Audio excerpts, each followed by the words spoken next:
Back here on the IBEW Local 702 postgame show. Illinois State wins at 85-54 over Southern Illinois. Head coach Scott Nagy joins us here postgame as his comments are brought to you by CMC Mitchell and Associates. Coach, you told me pregame, Luke, we're going to switch it up. There's going to be a lot of different things that we're going to do. We've made changes because you can't keep doing the same thing, and a lot of those were defensively. Take the fans through a lot of those defensive changes that you did, the different defenses you threw out there tonight, and how would you assess how your team really handled them? I know early with a lot of changes that you've made this week. Yeah, I mean, we're not anywhere close to it. Let's face it. You know, they shot 60%. It doesn't really matter a whole lot what we did, but I think once we get to it, we'll be better at it. We're obviously playing without one of our best defenders. That makes a difference. I appreciate the guys like Jarrett and Ollie that spent, so many minutes on the floor busting their tail. And I think that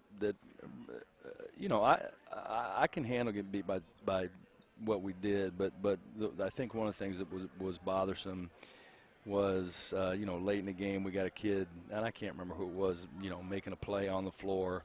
And we just have some guys on the bench that aren't up, and Coach Hawkins just about lost his mind and went after people. And to me, those are the embarrassing things, and those are the things we're going to get changed. And I told him if we get it down to 5 guys that are going to do it the way we want to do, we'll be fine. We'll be fine. I really do believe this. I love these guys. I'm proud of them. I don't care how they feel about themselves. I feel that way about them. And I wanted them to know that. But we had some guys really spill over into some frustration there, which is good. It's good. We finally had some people speak up here. It's taken us this long. But we had some people, really get at it in there, and that's a good deal. But I'm proud of them, and I don't care how anybody else feels, and I'm not just blowing smoke. I think this will be a team, by the time we get to the end of the year, it'll be where nobody wants to play us.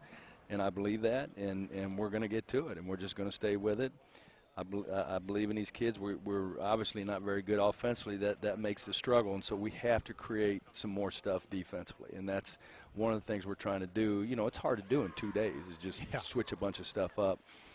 But, I've asked Coach Hawk just to take over the defense, because it's not really my forte to be a pressure type guy. And so, Coach Reddick is helping with that too. And, I'm going to try to focus a little more on offense, and I'm having Coach Gibbs help me with that. So we've changed some of the coaches' roles too. And, it may take a little while. I don't care. But, we got to hustle home, and now we go back on the road again. Coach, you mentioned being without one of your better defenders today in Kennard. I know he was dressed and not enter the game. Just the reasoning for that. Yeah, it's just my decision. And that's all anybody else needs to know. It's stuff that's gets handled internally, and it's my decision. But like I say, we're going to get it to where everybody, all the guys are going to do what we ask them to do, in terms of being a Saluki and what it looks like to be a Saluki. We just like that. That's just the way it's going to be. And even if we got to take something like this, and obviously not having him does hurt us. There isn't any question about it. But we got to get some things straightened out in order for us to be that kind of team that we talked about at the end of the year.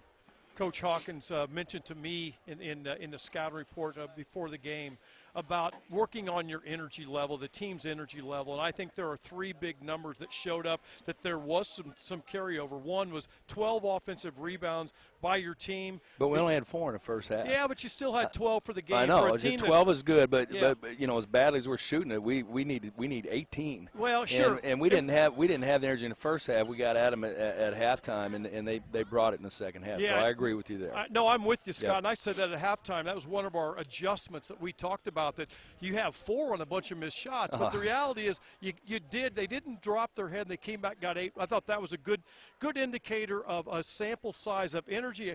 Man, 23 fouls drawn. If you can sit back and not one contact, that is a great indicator if you're not playing hard. And then the third thing that's really that I was impressed with the difference in your energy, especially in the second half, as you alluded to, 17 turnovers. This is a team tonight that, man, they're playing good basketball. Yeah, they went to Murray, played great. They're playing well together, playing better without their big kid than with him. Kind of speak to those 3 good points. And does that? Yeah. Do you see that as parts of your kids understanding your message? Well, they have to, because we have to. This is going to be a team that has to create turnovers, because we're just not fluid enough offensively. We don't have a bunch of really good offensive players. We're pretty stiff in the half court, and so we've got to start creating some things for us. But it also just can't lead to a bunch of wide open threes and things like that. Those are the things that we've got to get figured out. That we've spent 2 days on.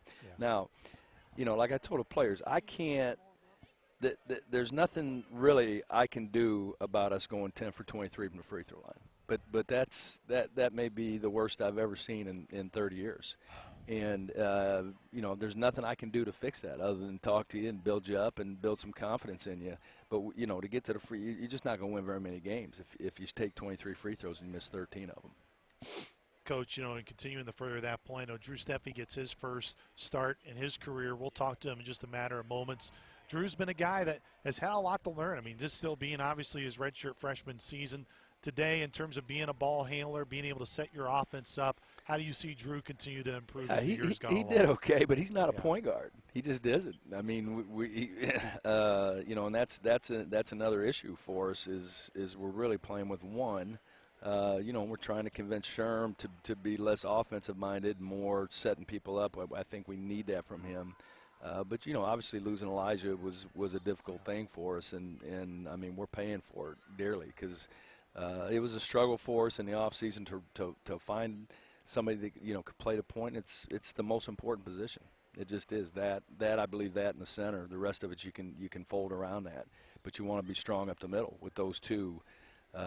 We don't score much inside in the post. We don't. We've struggled just with our ball handling. We're not a great pass. It's just not a good offensive team. But that doesn't mean you can't win. And it's something I'm not used to, so it's good for me too. I'm learning here as well, and so it helps to have some experienced coaches and turn some of that stuff over to them, so I can get focused back on our offense. Coach, appreciate the time. I know we'll have some treacherous weather here on our way back and figure that part out. But I've been doing that my whole life, so it doesn't worry me. Yeah, no doubt. Being used to it, definitely no question where you've been from. Coach, appreciate the time. Thank you. Thanks, Coach. Yep.